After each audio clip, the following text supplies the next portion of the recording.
My name is Gia Gelare, fashion designer behind the Gelare brand.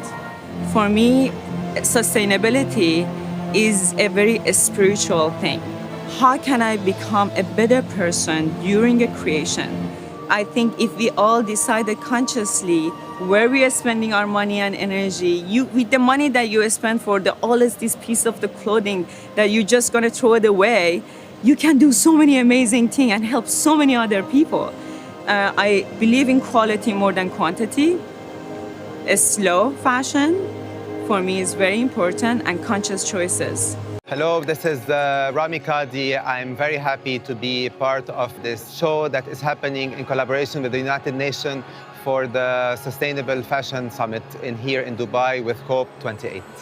We are here to raise awareness for all the designers to use as much as they can the eco-friendly materials, eco-friendly dyeing materials, to work as much as they can with environmental materials so we can reduce waste and we can help our planet to become greener and to live in a happier place. Hi, we are Shantanu and Nikhil, and we are absolutely excited to showcase our sustainable line at COP28 in Dubai.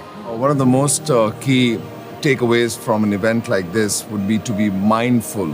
I think if there is a mindful summit of like-minded creative people coming together and helping the world grow slowly and beautifully like how it always is indicated through nature, maybe it's a good time to go back to it.